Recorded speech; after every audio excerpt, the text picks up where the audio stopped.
Mga awit, ika-34 na kabanata.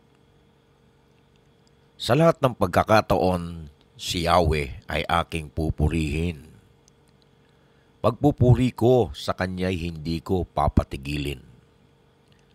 Aking pupurihin Kanyang mga gawa. Kayong naapi, makinig, matuwa.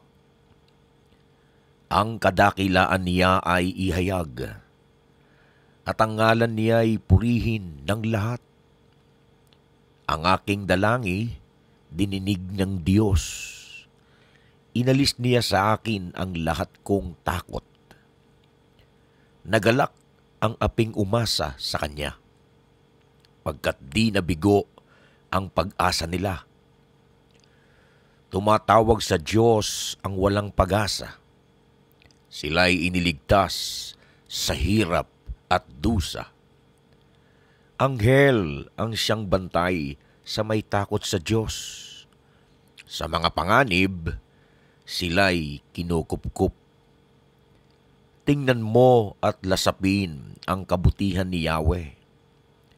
Mapalad ang mga taong nananalig sa Kanya. Matakot kay Yahweh, kayo na Kanyang bayan, nang makamtan ninyo ang lahat ng bagay. Kahit mga leon ay nagugutom din, sila'y nagkukulang sa hustong pagkain. Ngunit ang sinumang kay Yahweh ay sumunod, mabubuting bagay sa Kanya'y di mauudlot.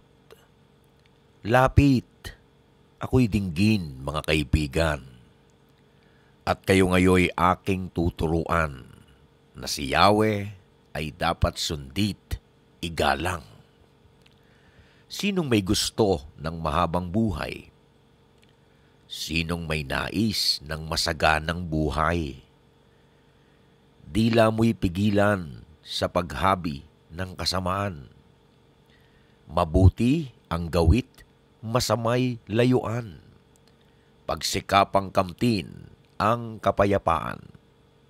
Mga mata ni Yahweh sa matuwid na katuon. Sa kaniyang pagdaing, lagi siyang tumutugon. Sa mga masasama, siya'y tumatalikod. At sa alaala, sila'y mawawala. Agad dinirinig daing ng matuwid.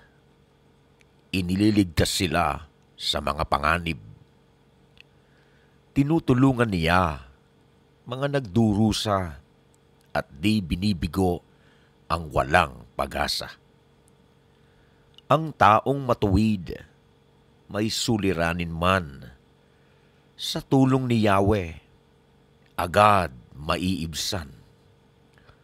Kukupkupin siya ng lubos-lubusan, kahit isang butoy hindi mababali.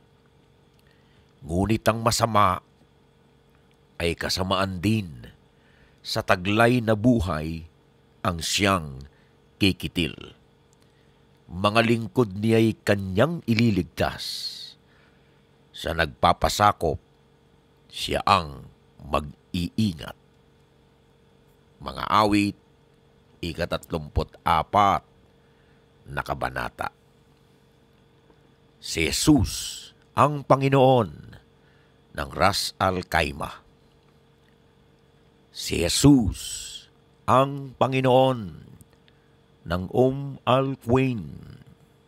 Si Jesus ang Panginoon ng United Arab Emirates. Ang Diyos ay mabuti sa lahat ng oras, at sa lahat ng oras, ang Diyos ay mabuti.